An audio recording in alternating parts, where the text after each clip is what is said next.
Salut tout le monde, bienvenue à ce premier épisode de la saison 5 d'Inspire Leadership Podcast, votre intersection entre votre croissance et votre leadership. Wow, hein, déjà la saison 5, c'est vraiment quelque chose. Nous en sommes aujourd'hui au 4 novembre 2024. Le temps passe tellement vite. Ben de l'eau qui a coulé en dessous du pont jusqu'à présent, surtout pour le système d'éducation hein, dans les écoles, les conseils scolaires, ça roule, puis ça roule vite. Fait que c'est tellement un plaisir d'être là avec vous autres. Puis je suis tellement heureux que tu es là en train d'écouter à cet épisode. Parce que pour le premier épisode, mais je me suis dit, tu sais, au mois de novembre, habituellement, qu'est-ce qui se brasse tu sais, dans la tête d'un éducateur ou une éducatrice, des gens en éducation, même des gens en affaires. Et puis souvent, tu sais, qu'est-ce qui me vient à l'idée, c'est que les choses bougent tellement vite que dans notre tête aussi, ça roule vraiment vite, ça roule rapidement. Et puis, ça peut nous causer autant de stress que ça peut nous engendrer beaucoup de joie et puis de satisfaction. Mais c'est un temps de l'année en particulier en éducation. Puis je parle d'éducation, bien sûr, parce que j'ai quand même passé 27 années en éducation, dans différents rôles, prof, direction de service, direction d'école et puis direction aussi en prêt de service. Mais ça me fait penser parce que le mois de novembre, souvent, les gens, tu sais, ils vont commencer à trouver peut-être le temps un peu long. Mais oui, écoute, l'année scolaire débute au mois de septembre, mais l'idée, c'est que les choses roulent tellement, tellement vite que c'est juste, tu sais, un événement, une chose après l'autre. Donc, on a préparation du début de l'année scolaire, on a la rentrée scolaire, on a des rencontres avec des parents, des rencontres d'équipe, de leadership, des rencontres pour parler d'élèves, de profil d'élèves. Ensuite, c'est la journée du drapeau franco-ontarien pour les franco-ontariens et franco-ontariennes ici en Ontario. Donc, on se prépare au mois de septembre pour vivre ça le 25 septembre suivi de l'Action de grâce, bien sûr, hein, la longue fin de semaine qui nous arrive à grands pas. Et puis, entre ça, mesdames et messieurs, bien, on a l'Halloween hein, qui se passe. Donc, tout ça, ça se passe durant les premiers mois, bien sûr, de l'année scolaire. Et puis, on rentre dans des routines, mais avec ça vient tout un niveau peut venir tout un niveau de stress, n'est-ce pas? Donc, on part bien l'année, on a nos objectifs, on a des cibles, on se donne toutes les meilleures intentions. Et puis, à un moment donné, le rythme, tu sais, on t'a plus habitué à ça, ce rythme-là pendant l'année. Puis là, boum, ça commence et puis ça va de 0 à 100 000 à l'heure tout de suite.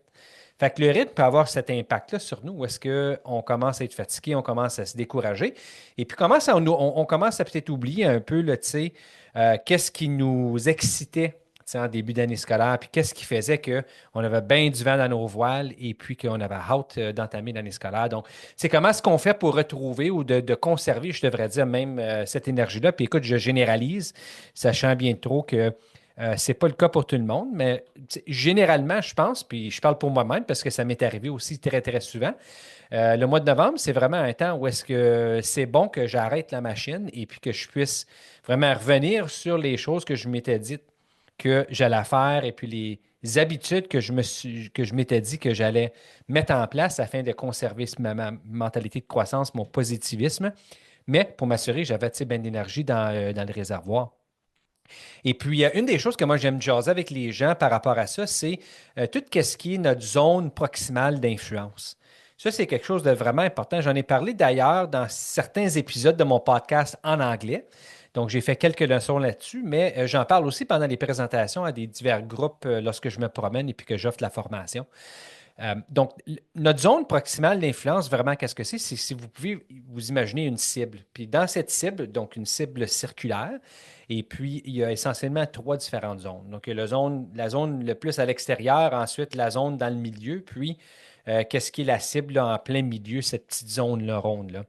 Donc, le tout, donc ces trois zones, ben, c'est qu'est-ce qui constitue notre zone proximale d'influence. Et puis quand je dis ça, ben, moi, je parle des choses sur lesquelles on a des influences, mais des choses sur lesquelles on n'a pas vraiment d'influence. Puis la raison que je parle de ça, c'est parce que souvent, on va mettre beaucoup d'énergie dans des choses sur lesquelles on n'a pas le contrôle, puis ça va avoir un très grand impact sur nous. OK?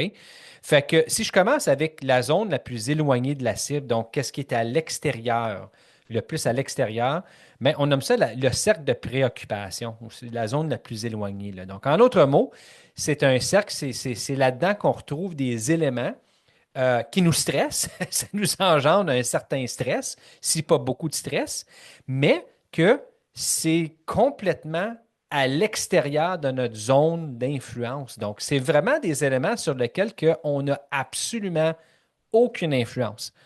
Ça, par exemple, tu sais, la température, le temps qu'il fait à l'extérieur. Ça peut être aussi le nombre de journées dans une année scolaire. Tu sais, ça peut être aussi, euh, ça pourrait être ma santé même, tu sais, ça pourrait être ça. Donc, ce sont des choses qui sont complètement à l'extérieur de notre zone d'influence et puis que peu importe qu'est-ce qu'on fait, qu'est-ce qu'on dit, qu'est-ce qu'on apporte à la table, les chances sont qu'on ne verra pas de changement. Donc, si moi, je n'aime pas le fait qu'il y a à peu près 190, 192 journées de scolaires ou d'enseignement dans une année scolaire ici en Ontario, je peux écrire une lettre à mon ministre ou au ministre de l'Éducation, mais chances sont que ça va probablement rester comme ça. Alors, tous les éléments là, pour lesquels que vous pouvez penser, donc je veux que vous pensez à ça, là, tous les éléments qui vous engendrent beaucoup de stress. Tu sais, est-ce que, est-ce que ces éléments sont des éléments qui sont à l'extérieur de ta zone d'influence au complet? Donc, les exemples que je vous ai donnés, ça constitue pas mal qu'est-ce qu'il y a à l'extérieur de la cible, là. Tout ce qui est le plus éloigné du centre, puis c'est la raison pour laquelle on nomme ça le cercle de préoccupation, parce que les éléments qui se trouvent là-dedans, souvent, ce sont des choses qui nous préoccupent, ce sont des choses qui nous stressent, ce sont des choses qui nous enlèvent notre énergie, qui nous enlèvent notre entrain. Hein, ça dégonfle le ballon, comme on dit, ça enlève tout l'oxygène dans l'air. Et souvent, lorsqu'on s'arrête pour vraiment penser à ces éléments-là, puis on se pose la question, ben, c'est quoi que j'ai dans mon pouvoir là, vraiment pour avoir un impact là-dessus ou une influence là-dessus? Et puis, à un moment donné, il faut se poser la question, ben, si j'en ai pas, est-ce que je devrais être en train de consacrer autant d'énergie là-dedans? Ça, c'est la question qu'il faut se poser. Faut-il que je continue à penser à ça? Tu sais, comme un petit hamster dans la roue, là. Ça roule, puis ça roule, puis ça roule. Tu sais, il faut se poser la question, ben, je devrais-tu continuer à consacrer autant d'énergie là-dedans? Parce que le retour là-dessus, c'est négatif. Hein? Ça ne me donne pas l'énergie que j'ai de besoin. Euh, ça n'aide pas ma mentalité de croissance, ça, c'est certain. Tout qu'est-ce que ça fait, c'est que ça vide mon ciel. OK? Fait que ce genre d'éléments-là, il faut vraiment se poser la question, puis il faut se demander, tu sais, je veux-tu vraiment continuer à miser là-dessus, puis à mettre de l'énergie, ou je devrais-tu peut-être mettre mon énergie ailleurs? Fait que pensez à ça, chers collègues, de tous les éléments qui peuvent constituer, puis ça peut être relié au travail ou non, hein, ça peut être aussi des éléments qui sont présents dans votre vie, mais qui ont ce même impact-là, ce genre d'impact-là, là, tu sais, comme des choses dans lesquelles ou sur lesquelles on n'a vraiment aucune influence, là, comme aucunement, mais qu'on en parle, on reste pogné là-dessus, on continue à chialer, comme qu'on dit, puis qu'on a de la difficulté à se décoller de ça. Puis ça fait en sorte que ça nous abaisse, hein. Ça abaisse notre mentalité de croissance, ça nous rend négatif, marabout, etc. Ou ça nous stresse, ça nous cause de l'anxiété, ça fait monter notre pression sanguine. Donc, pensez à ça, puis posez-vous la question, ben, je suis en train de vraiment mettre mon énergie à la bonne place. Fait que ça, c'est le cercle plus extérieur, là, si vous voulez, là, de qu'est-ce qui est votre cercle d'influence, proximal d'influence. Donc, celui qui est plus au milieu, c'est celui qu'on appelle le cercle d'influence. Celui-là est vraiment intéressant parce que dans cette zone-là, on retrouve les éléments sur lesquels que nous avons une certaine influence. Donc, il y a peut-être certaines choses ou certaines actions qu'on peut apporter, puis ça pourrait avoir une influence là-dessus. Alors, par exemple, en éducation, bien, on a des horaires de cours, n'est-ce pas, que ce soit au secondaire, que ce soit à l'élémentaire. Et puis, si moi, je veux avoir une influence sur mon horaire, bien, je peux demander à ma direction d'école et puis son équipe de pouvoir les rencontrer puis de jaser de, tu sais, de quelle façon est-ce qu'on peut peaufiner l'horaire, comment est-ce qu'on peut faire en sorte que ça bénéficie au maximum à l'élève, mais en même temps que ça permet aux profs de pouvoir se rencontrer, collaborer, etc. Donc, c'est un exemple. Alors, dans cette instance-là, j'ai peut-être pas la décision finale de ce que va être mon horaire comme prof. Toutefois, je suis capable d'avoir une certaine influence sur la décision finale. Donc, dans ce cas-là, je peux apporter des points très valides auprès de ma direction d'école, puis elle, en retour, peut considérer ces points-là et peut-être avoir un impact sur la finalisation, les décisions finales de mon horaire. Alors, dans cette zone-là, le cercle d'influence que je nomme, ce sont tous les éléments sur lesquels on a un certain niveau d'influence. Tantôt, j'ai parlé comment la santé pouvait être à l'extérieur, il y a certains éléments, mais il y en a d'autres aussi de notre santé qui sont à l'intérieur de cette influence-là. C'est malgré le fait que moi, Joël, je ne peux pas rentrer dans mon corps puis changer ma biologie puis commencer à manipuler mon ADN. euh, il y a par contre des habitudes que je peux adopter pour faire en sorte que je demeure en santé, que j'ai de l'énergie, que je puisse vivre plus longtemps. Ça ne veut pas dire que ça va nécessairement changer l'histoire biologique de mon existence qui va se dérouler avec le temps. Toutefois, ça peut influencer peut-être le montant de temps que cette histoire-là va durer, n'est-ce pas?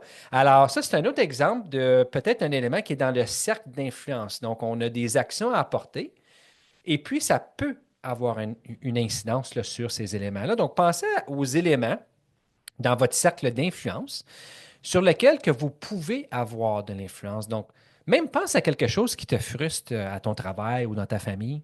Et puis, pose-toi la question, bien, le numéro un, est-ce que ça se retrouve à l'extérieur de mon cercle d'influence, donc dans le cercle de préoccupation? Puis sinon, ben, j'ai à réfléchir par rapport à quelles actions que je peux adopter ou quelles habitudes que je peux adopter afin d'avoir une influence sur le résultat de ou cet élément-là. Donc, des bonnes questions à se poser. Alors, pensez à ça lorsque vous pensez aux éléments qui vous apportent une certaine frustration, vous causent du stress. Et puis, si tu es là, est-ce que c'est dans mon cercle d'influence ou non?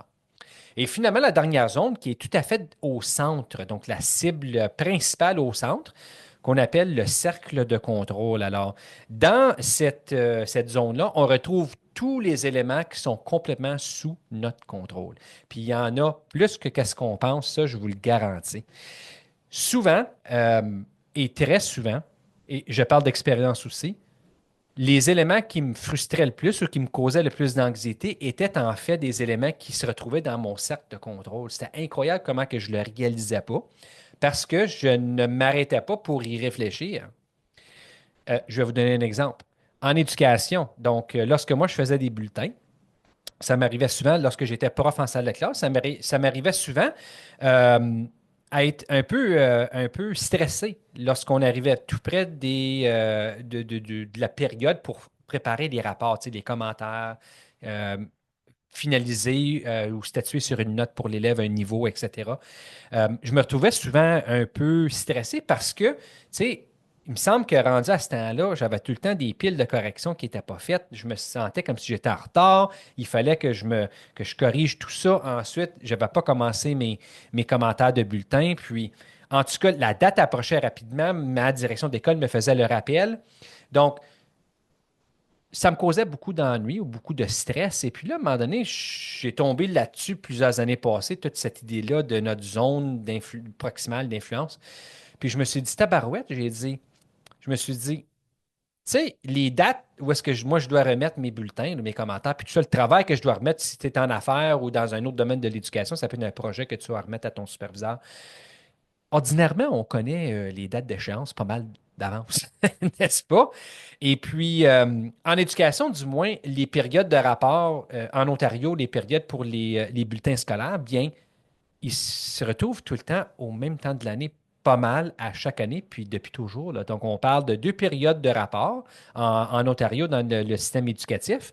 Un à la fin du mois de janvier, qui est le rapport principal, le bulletin numéro un, et un à la fin juin, qui est le bulletin numéro 2. Au secondaire, c'est la même chose, semestre numéro un qui termine généralement, là, ceux qui fonctionnent avec des semestres, à la fin janvier, puis ensuite à la fin juin. Donc, moi, je peux prédire que dans 2 ans, là, tu sais, je vais avoir un bulletin à préparer pour ces temps-là.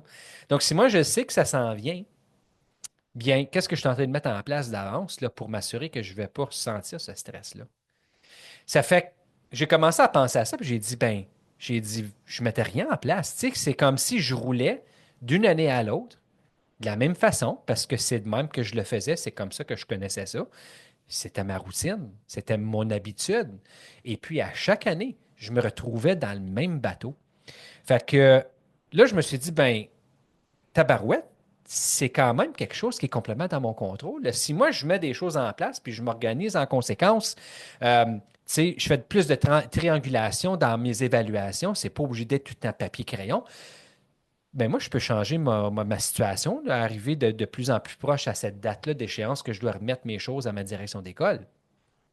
Donc, j'ai commencé à mettre ces choses-là en place et puis, lorsque je suis arrivé dans des postes de leadership comme direction d'école, ben, j'ai fait pareil. Je me suis mis des routines en place, des habitudes en place pour m'assurer que j'étais en train de traiter de ces choses-là d'avance. Et puis ça fait en sorte que ça a éliminé presque la majorité du stress que je ressentais avant, juste parce que je l'avais réalisé. Puis, je m'étais dit, ce sont des éléments qui sont complètement dans mon sac de contrôle. Vraiment intéressant. Et puis, une fois que j'ai réalisé ça, puis j'ai mis les choses en place, ça a complètement changé le portrait pour moi, là, tu sais, arrivé à ces temps-là, beaucoup moins de stress. Je me sentais moins pressé, j'avais de moins grosses piles. Et puis, ça me permettait vraiment de pouvoir exercer une meilleure pédagogie en salle de classe, de développer de meilleures relations avec mes élèves. Même chose comme direction d'école avec le personnel et puis les élèves, les parents, etc. Donc, vraiment important de réaliser quels éléments sont vraiment dans notre cercle de contrôle, surtout les éléments qui nous causent du stress ou des ennuis ou, tu sais, fait en sorte que ça nous décourage et puis ça nous rend marabout. On doit vraiment analyser ces choses-là pour savoir si j'ai-tu vraiment un rôle à jouer là-dedans, là, tu sais. Parce que pensez-y, là. Là, on est dans le centre de notre zone proximale d'influence qui est le cercle de contrôle. Je vous ai dit, celui juste avant dans le milieu, c'est le cercle d'influence. Donc, on a plus ou moins une influence, peut-être que oui, peut-être que non. Et finalement, à l'extérieur, qui est bien sûr le cercle de préoccupation, celui-là, on le laisse faire complètement. Là. Hein? On ne veut plus que ça nous stresse. Il y a des choses qui arrivent. On va miser sur les choses qu'on a un certain contrôle ou qu'on a un contrôle dessus. Donc, imagine si je retourne dans le centre de ce cercle-là, puis je me dis, ben, qu'est-ce qui est dans mon contrôle, là?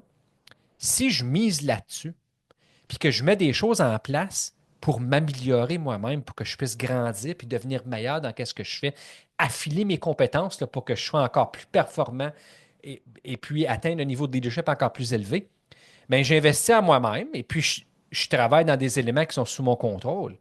Donc, ça, en retour, qu'est-ce que ça fait, mes chers collègues? C'est que je vais pouvoir prendre de l'expansion. Donc, pensez-y, si je suis en train de me préoccuper d'éléments qui sont dans mon contrôle, qui sont dans mon contrôle et que je suis en train de bâtir moi-même, ça va élargir mon cercle d'influence qui est le deuxième niveau. Donc, ça va me permettre d'avoir les compétences et puis d'être impliqué dans des choses ou d'avoir les aptitudes à pouvoir exercer davantage une influence sur les éléments qui sont dans le cercle d'influence. Donc, les éléments que je pourrais peut-être ou non exercer une influence. Fait que ça, là, c'est un bon investissement. Pensez-y, là, si j'investis en moi-même, c'est que je suis en train de prendre d'expansion dans tout ce que je peux influencer autour de moi. Ça peut être une culture scolaire, ça peut être mes relations avec mes collègues, ça peut être les relations avec ma famille, ça peut être euh, découvrir mes passions, ça peut être les horaires d'école, tu sais, ça peut toucher tellement de choses. Puis j'ai cette opportunité-là qui se présente à moi. Pourquoi? Parce que j'ai misé mon énergie sur les éléments qui sont dans mon cercle de contrôle afin que je puisse exercer une influence. Alors, je pense que si on est capable de ralentir la machine quand on se sent un peu débordé, c'est rendu au mois de novembre, ça arrive, et puis qu'on vraiment on analyse, là, bon, c'est quoi exactement qui me cause ce stress-là? Puis je vais le décortiquer, là. OK? C'est quoi qui me cause le stress? C'est quoi exactement? Pourquoi? Tu sais, souvent, on va dire de te poser la question pourquoi, là, 4-5 fois jusqu'à ce que j'arrive à la racine du problème. Mais c'est ça qu'est-ce qu'il faut faire. Il faut se poser cette question-là jusqu'à ce qu'on arrive à la racine. Puis on détermine exactement c'est quoi l'élément, là, exactement qui cause ce stress-là. Puis là, je me pose la question. Ça se retrouve où, ça, dans mon cercle, dans ma zone proximale d'influence?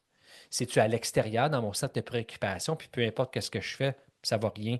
Il n'y a rien qui va changer. Donc, je dois peut-être investir mon temps dans d'autres choses. Est-ce que ça se retrouve dans mon cercle d'influence ou est-ce que je pourrais peut-être avoir une influence, tout dépendant de ce que je fais, l'attitude que j'adopte et puis les habitudes que je mets en place?